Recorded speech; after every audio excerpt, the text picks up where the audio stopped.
How would you like a 15% discount to my daily email, the stack of stuff, the show notes, discounts to the conference, all of that? All you need to do is text the word show to 33777. You'll get the annual subscription with a 15% discount to my daily email. You'll get the stack of stuff, the links to the show notes, discounts to the conference, and so much more. All you have to do is text the word show, SHOW, to 33777. Text show to 33777.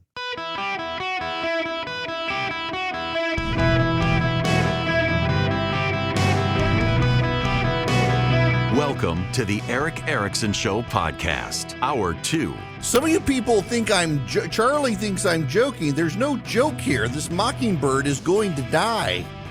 It's got to die. We need sleep. All right, welcome. Welcome. It's Eric Erickson. There's no joke. You people upset that I'm taking out a mockingbird? Yeah, Atticus Finch couldn't save his client or the mockingbird. Yes. Welcome. It's Eric Erickson. The phone number 877-973-7425. If you want to be on the program, except about a mockingbird.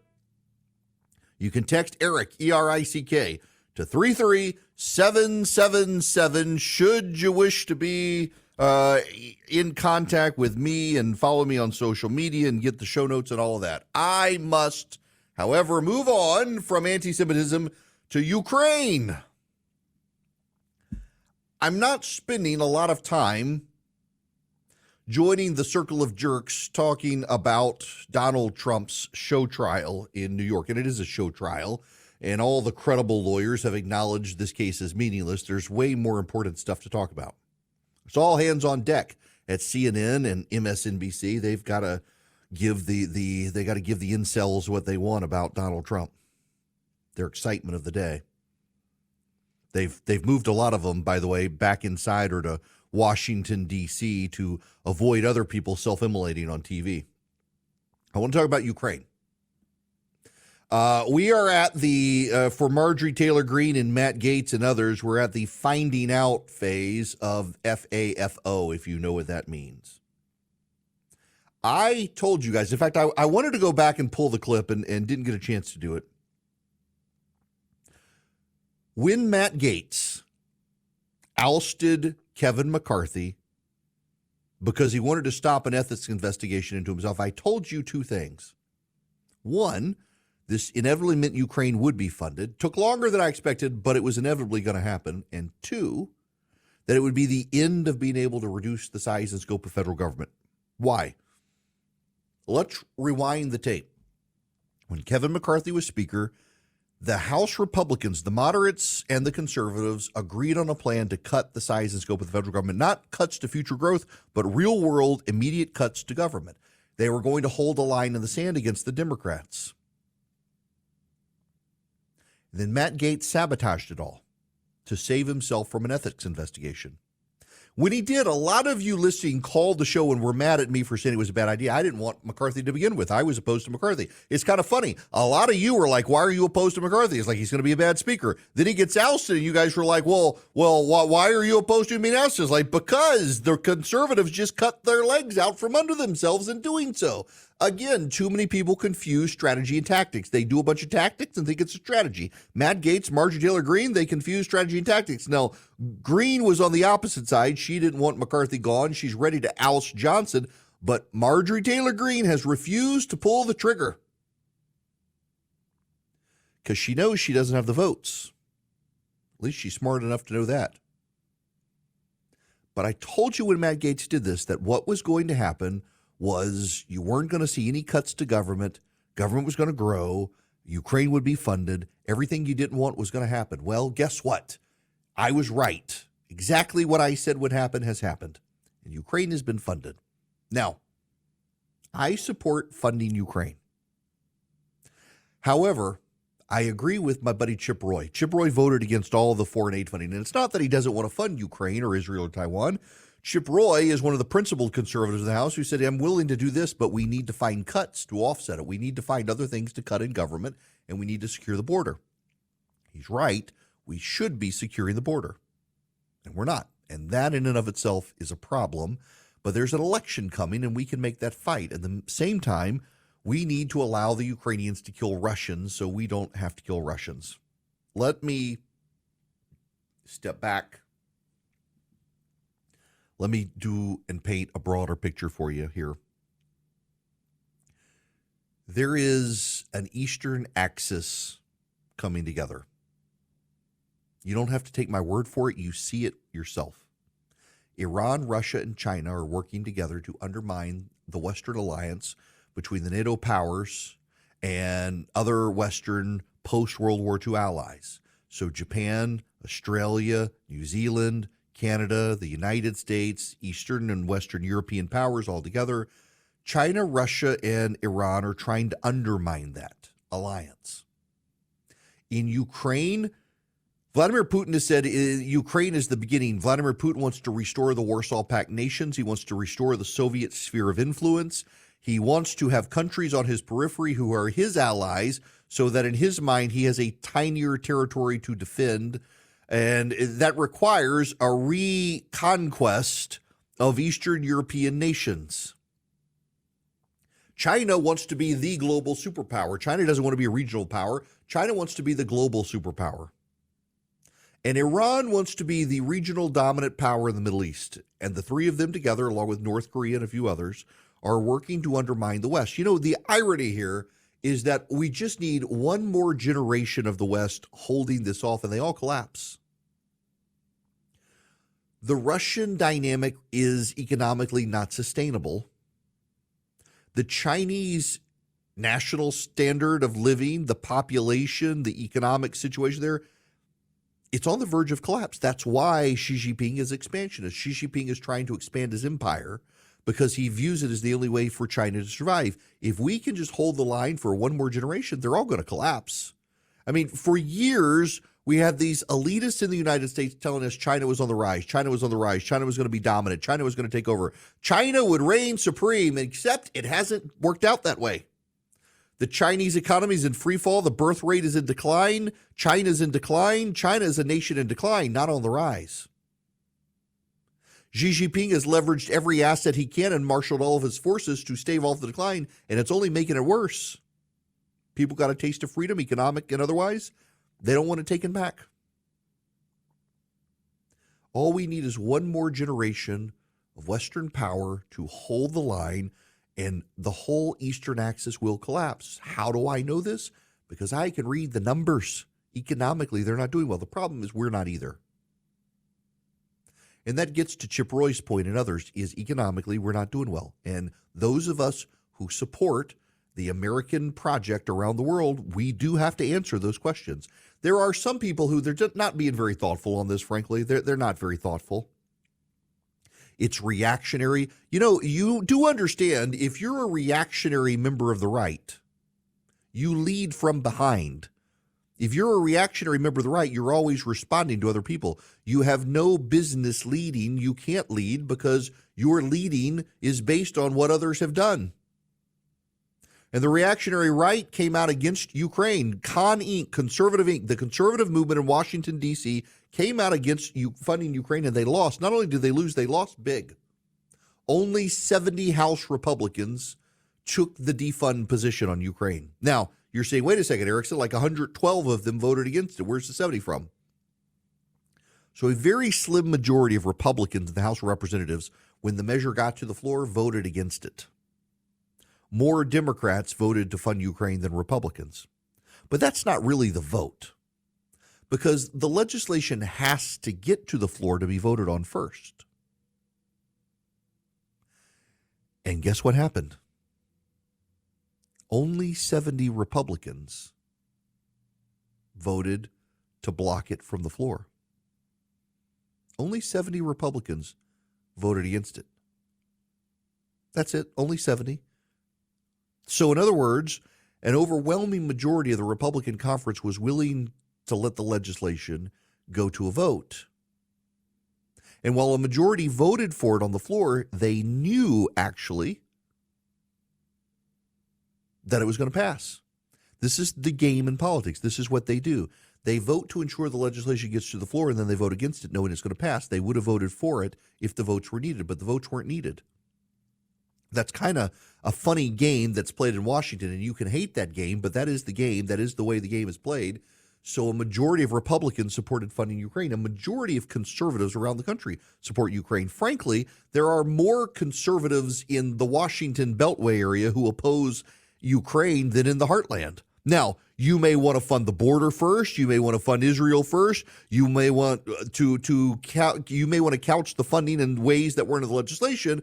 But most people listening to this program right now, according to the data, do not support handing Ukraine to the Russians. They understand what it would provoke. Only in Washington, D.C., does the conservative movement in their circle of jerks, in their echo chamber, decide to go blind in the bathroom on the statement that we should just defund Ukraine altogether. It's not a serious movement at this point. It's reactionary. The conservative movement in Washington should engage in some self-reflection on how so many of them align to oppose Ukraine. And not only did they lose, they lost Donald Trump. And that, my friends, is something that's not getting enough coverage.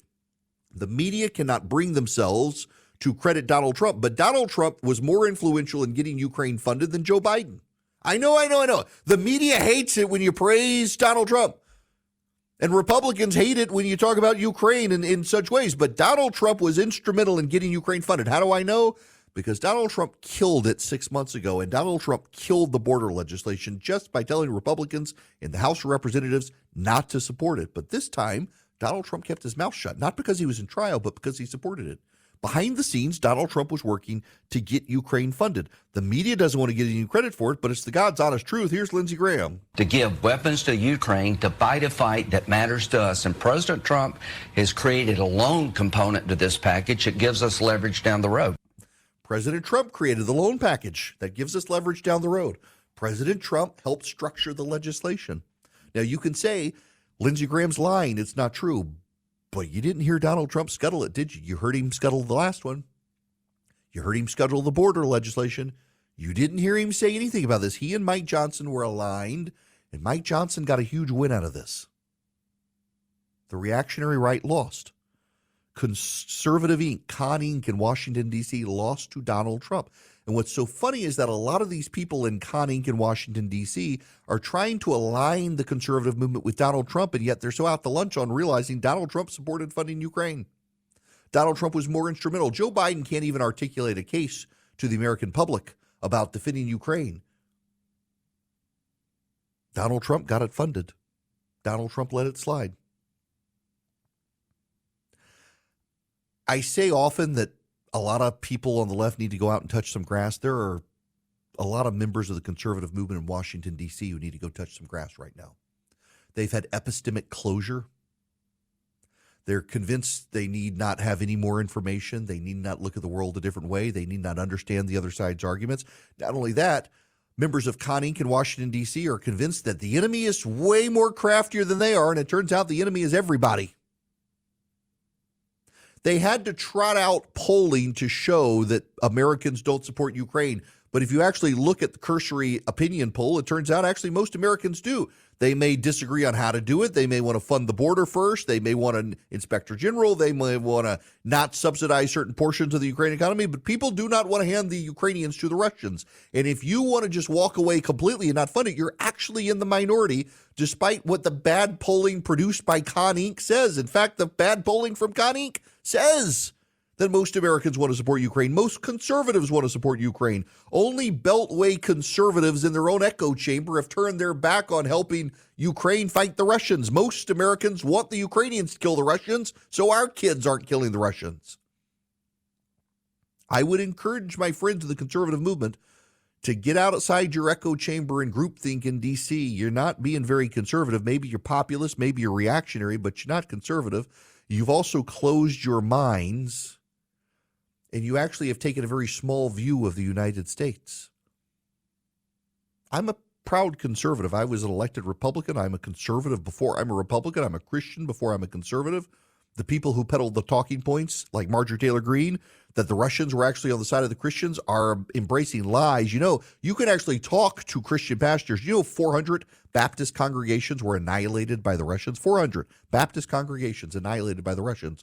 The Greek Catholic Church, which is a small Catholic denomination, wiped out by the Russians. Methodist pastors murdered and tortured. Presbyterian pastors murdered and tortured. You can talk to the ones who've escaped. The Russians aren't on the side of Christians. Those of you who believe it are peddling Russian propaganda.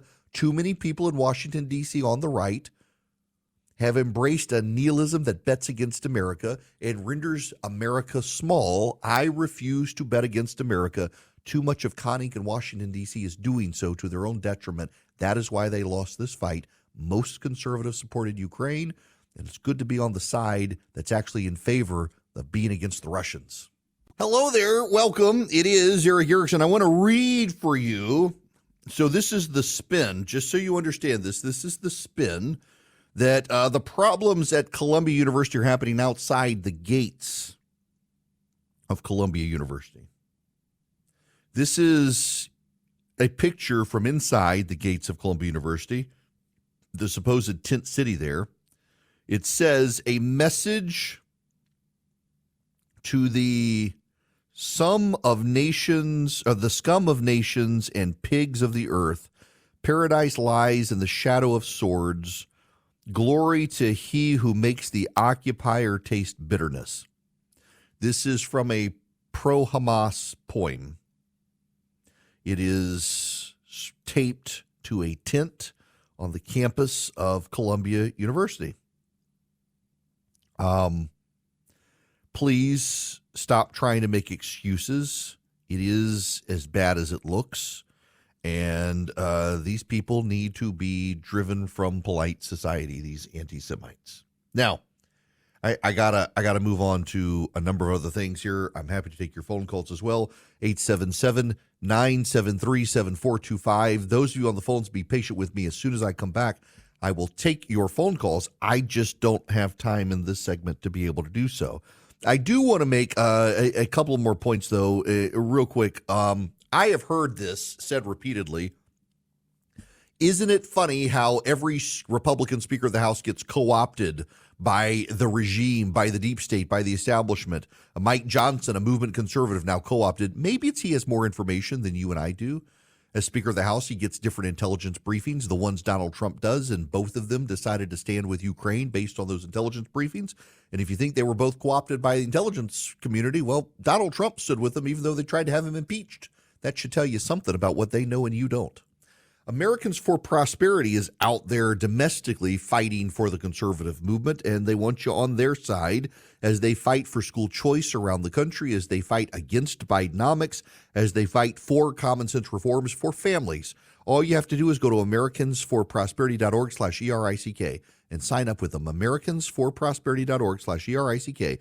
You sign up with Americans for Prosperity, and you become an effective conservative advocate. You learn all of the information you need to make persuasive arguments to your friends and family, to your local government, to your state legislature, to fight for freedom and free markets and free peoples and families.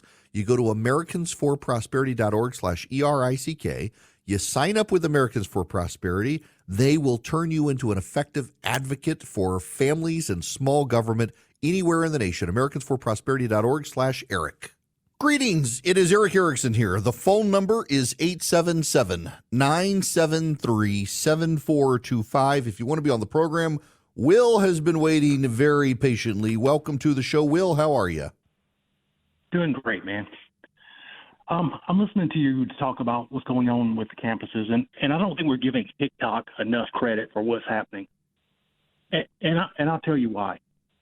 We all watch these videos of Steven Crowder and Jesse Waters when they'd go on campuses, and they couldn't tell you who the vice president was, right? And now they're picking sides in a war on the other side of the world, and at the same time, they don't know a picture. You could show them a picture of Nancy Pelosi, and they wouldn't know who it is. So how are they so knowledgeable or fired up about something that how could they know other than social media? Oh, yeah, you're absolutely right. So the CEO of Palantir, Alex Karp, has a quote that from, I guess it was something over the weekend. He was speaking at the Reagan Foundation. This is his quote. "You're sitting at your elite school pretending that because you watched TikTok twice and got an A+ on some crazy paper because your professor couldn't get a job anywhere else that you actually understand the world." That's a great quote. And yeah.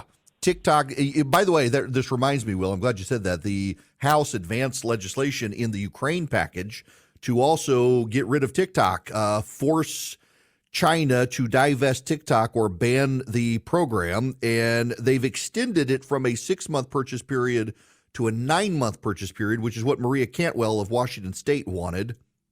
And that gives the Democrats the votes in the Senate to pass the TikTok legislation as well. So they wrapped it into the Ukraine funding. And by wrapping it into the Ukraine funding, they were able to advance it to the Senate in a way that the Senate can't bifurcate it. They'll have to consider it. Maria Cantwell, who is the chairman of the Commerce Committee in the Senate, said that if they could extend the sale period for ByteDance to divest from 6 months to 9 months, she would support it. And so it's 9 months plus a 3-month extension if necessary. So TikTok, delenda est. That's a good thing, wiping out TikTok if it stays in ByteDance hands. And China says it will refuse to allow ByteDance to divest, which means TikTok's going to get banned. That's on China. That's not on us. This isn't a First Amendment issue. We're allowing it to exist. We're allowing it to stay. It's just we're not allowing the Chinese to continue to use it as a surveillance app. Now, back to the phones, 877-973-7425. Michael, welcome to the show. How are you? I'm doing fine. How are you doing? Great. What's going on? Well, I have a question. The Israeli funding package is separate from Ukraine. Do I have that correct? Yes. Okay. So if I'm assuming that you would possibly agree that that funding bill would go through the Senate and arrive at Biden's desk, what does Biden do when that happens? Does he sign it and risk alienating all his Palestinian supporters and all his anti-Semite supporters? Or does he actually do the right thing and sign it and show that the only reliable, loyal ally we have in Israel that we support their fighting of terrorism? He actually said he's going to sign all the funding packages. So there are 3 funding packages. One is for Taiwan, Right. One is for Ukraine, one is for Israel. And he says he's going to sign all 3. The White House actually helped structure it. So what the White House is going to tell the anti-Semites is that, well, this is going to build that dock in Gaza and get humanitarian relief for Gaza. What the reality is that it's mostly a weapons package for It's Israel. a weapons bill. Yeah, it is. I mean, the overwhelming majority of the money appropriated to Israel in this funding package is for Israel to renew its weapons. So Israel basically combined with the U.S. spent over $1 billion in countermeasures the other night in Iran's attack, over $1 billion worth of missile batteries, the Iron Dome, Patriot missiles, and the like, to stop Iran. It was highly effective. So this replenishes the package. Now, I want to explain this to you because this one is so misunderstood. I understand that some of you are flat out opposed to helping Ukraine. I just want to let you understand the way most of the packages for Ukraine are structured.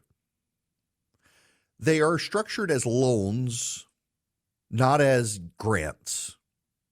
Those loans are not only reimbursed by Ukraine, but they're actually backed by the European Union. So if Ukraine defaults, the EU pays us back. Here's the way the money works. We send Ukraine the money, and the overwhelming majority of it, 80-90% of it, goes to buying American munitions. We already have the munitions. We're not in short supply, contrary to some of the propaganda out there. We've got plenty of ammo for the Ukrainians and for ourselves. What's happening is that the Ukrainians buy our existing stock of ammunition. And when the money comes, what the money is then used for is to build our newer stock of weapons. See, we're continuing to update into 5th and 6th generation technologies with rocket launchers, with rockets, with missiles, with planes, with tanks, with ammunition. So Ukraine's buying the old stuff, and now we're building the new stuff. We're not giving them the new stuff. We have plenty of the old stuff left. But every bullet that goes to Ukraine is then replaced with a more high-tech bullet and weapon system with the money Ukraine is funding us. And where does that money go? Well, it goes to weapons manufacturers around the country, from Alabama and Georgia to California to Florida to Maine, building the weapons systems that will keep us engaged with China and keep us on the cutting edge. Now, this is an important point, and it's one I can't emphasize enough. The weapon systems that Iran launched at Israel were bleeding edge technologies from the Iranians. The Iranians were not launching their old stuff at Israel. The Iranians were launching their new stuff at Israel.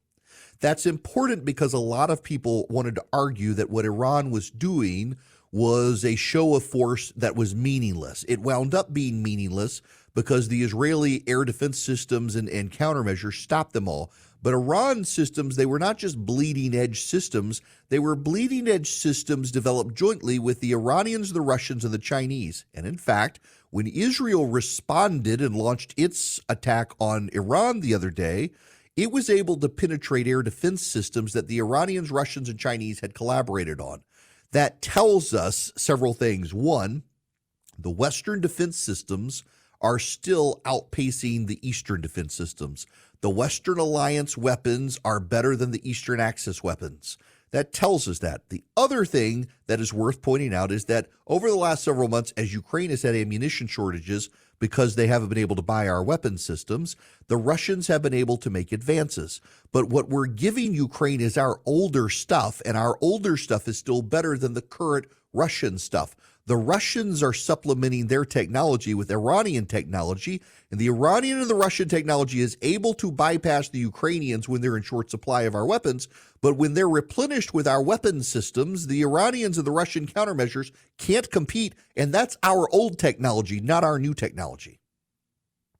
Now, if I've lost you here, here's your summation for it. Our currently used old technology that's still in the field is better than the bleeding edge Russian and Iranian technology. This is another reason for us to continue funding the Ukrainians, because what we saw in Israel and what we're seeing in Ukraine is we have active live measures weapons testing facilities against the Russians and against the Iranians. So we can send our older weapons to Ukraine and field test them against the bleeding edge Russian weaponry and know not only how it works, whether it works, how effective it is, but what we can do with our current development standards to improve our weapons systems. This is a live exercise in Ukraine. It's a live exercise in Israel. And it should be encouraging to all of us that our weaponry matching the bleeding edge technology of the Iranians, the Russians, and the Chinese in the field is outmaneuvering them. That should encourage us. We are not giving the Ukrainians our bleeding edge technology. We're giving them the latest technology that we have easily deployable while we make new stuff for us. And as Ukraine uses our latest technology in the field, we make tweaks to the bleeding edge stuff that's just coming online, and that's good. Now, how quickly can we get the munitions to Ukraine? Actually, the president several months ago began stockpiling and having the facility stockpile the weaponry so that we can, at the moment the president signs the legislation, authorize it, get it out the door, and have it to Ukraine in 48 hours. This is not going to take a long time to be able to get this stuff to Ukraine. In the meantime, the Russians have been making advances in Ukraine's field. And there's a spin and a propaganda campaign from those who oppose Ukraine saying, well, we're not going to be able to beat the Russians. This is impossible to beat the Russians. We can't do anything. Ukraine's not going to win. Ukraine's probably not going to get all of its territory back. That's true. Ukraine is probably not going to get its territory back, but it can hold the ground on a lot of its territory. And it probably should hold the ground on a lot of its territory. A buddy of mine, where is this? Sent me a text message. Well, nope, can't read that. Where is this? Where is this? The weapons we're giving Ukraine, that stuff has expired. We're stocking with new stuff. If economic growth is average in this country, we can eat about $800 billion in deficit spending a year and still keep the wheels on. It's not as much a heavy financial lift as some people think. Additionally, if we don't stop Ukraine, we're going to have to deal with the Russians in NATO allied countries. What people don't understand is that Ukraine has culled 87% of Russia's pre-war army. There's not a single A-level motor rifle division left that hasn't been eviscerated. They lost a backfire the other day. That means either Ukraine can hit them hundreds of miles inside Russia, or their aviation is so bad that they can lose engines in flight and thus the entire aircraft. Not a single NATO soldier has died. Bleeding them in Ukraine keeps them running into NATO. If they came for the Baltics, they would have 2 weeks of hard-fought gains, and then the successor of Reforger would kick in, they'd have 100-to-1 casualty rates. NATO could not let a war of aggression go unpunished. The Americans would be directly involved, as would our soldiers. By allowing the Ukrainians to kill the Russians effectively with our old weaponry, we are seeing that our old weaponry is still better than the bleeding edge Russian weaponry, and we're killing the Russian soldiers with Ukrainians so that our sons and daughters are not killing the Russians. This is a win-win for me. This makes a ton of sense. Makes a ton of sense to me that we have engaged in this way. We're letting the Ukrainians kill the Russians so we don't have to. We're not giving them our bleeding edge, but we are reconfiguring our bleeding edge based on what our current technology is doing in the field against the Russians in real live fire, non-hypothetical exercises. That's a good thing. All right, back to the phones. Jonathan, you're going to be up next. Welcome. Hey, Eric. Thanks for taking my call. Appreciate it. Love the show. Welcome to the Jacksonville area, by the way. Thank you very much. Yep. Hey, I'm just frustrated. I appreciate your opinions and your perspectives. I am frustrated, though, with the money that's going to other countries. You know, I'm 40. I just turned 40. I make good money, and I can, praise God, I can pay my bills. I look at these social media posts from these younger kids that are coming up after me who are just dismayed at the economic situation in our country and who must be similarly baffled by the fact that we cannot seem to keep our treasure, our blood and treasure here in our own nation. And it's incredibly disheartening to me as a 40-year-old. I can't even imagine how disheartening it is to the kids who are coming up in debt, getting out of college, not being able to make ends meet, and billions and billions and billions going to other countries. I'm as conservative as they come. I believe in freedom. I believe in liberty and democracy around the world. I don't believe in sending everything we have over there again and again. And it needs to stop. It needs to stop. And I hope these younger kids coming up. Jonathan, I'm real sympathetic to that concern and that argument because we are headed towards a fiscal cliff. But I do want to put this in perspective for everybody out there. How much have we actually spent on Ukraine, Israel, and Taiwan combined? And when I say Ukraine, I mean everything we've appropriated since the war began 2 years ago. How much money have we spent? For perspective, it amounts to less than 1.5% of the total federal budget. That's it. We actually spend more in this country in education, rotting children's brains to turn against this country than we have spent funding Ukraine over 2 years, Israel, and Taiwan. God's honest truth. Did you know that? Because it doesn't get talked about. I mean, look, you hear Jonathan's voice. He's really concerned about the money we're pouring into funding Ukraine. We spend more money on the border patrol than we've funded Ukraine, Israel, and Taiwan. Yeah, we've actually been spending more money at the border, the southern border, than we've spent combined total over 2 years in Ukraine. Less than 1.5% of the federal budget has gone to this endeavor. It's actually extremely significant. It amounts to a tiny fraction of the defense budget overall. 1.5% of the federal budget. We spend more indoctrinating wokes on college campuses in this country. In fact, I would argue to you, instead of defunding our foreign appropriations that buy us goodwill around the world and help our allies kill the bad guys, we should be defunding college campuses and elementary and secondary education programs that indoctrinate students against this country. We spend way more money indoctrinating students in this country to hate America than we do spending money on our allies to kill the bad guys. Maybe we should start actually, instead of defunding the military and our allies, maybe we should defund college campuses first, where we spend more money. That doesn't get said. People get whipped into existential frenzy over the allocations. You could hear it in Jonathan's voice. We have a financial crisis in this country, and it's about to get worse. But do we kill the 1.5% of the budget that is killing the Russians and the commies? Or do we kill the 3% of the budget that's subsidizing commies on college campuses? I think we can look at this a little differently. Now, I need to tell you about Old Glory Bank, my bank. I want you to go get a bank account. If your kids need a bank account, Old Glory Bank is the bank for your kids. Why? Because you can put $100 in from their babysitting money they've saved up. You can put the cash in. Even though you do it online, they have a way for you to deposit cash very easily at a local retailer. then your kids aren't going to have that $100 wiped out by bank fees. Why? Because there are no bank fees for checking and savings accounts at Old Glory Bank. All you do is go to oldglorybank.com. 8 minutes or less, you can get yourself or your kid a checking or a savings account or both. They have great interest rates on their savings accounts. You go to oldglorybank.com. Oldglorybank.com. You don't have to tell them I sent you nothing. You just go to the website. You sign up for your account today. You get a no-fee checking, no-fee savings account from Old Glory Bank. It takes less than 8 minutes to get it set up for you or for your kid. It's a great place for your kids, particularly if they get a lot of cash from jobs. Easy to deposit it at retailers around the country. They have a very innovative program at Old Glory Bank to make that happen. OldGloryBank.com, member FDIC, equal housing lender, terms and conditions apply. Greetings, welcome. It's Eric Erickson here across the nation. The phone number 877-973-7425. I went way long last segment, so just be patient with me. I will get to your phone calls. I want you to understand that the progressives are out with great spin today that actually, quote, Israel is on the verge of defeat. That's right. Israel is in a strategic bind. Iran's retaliation against Israel for bombing its embassy in Syria has not only further confirmed what has been increasingly clear for months. Israel has been strategically defeated.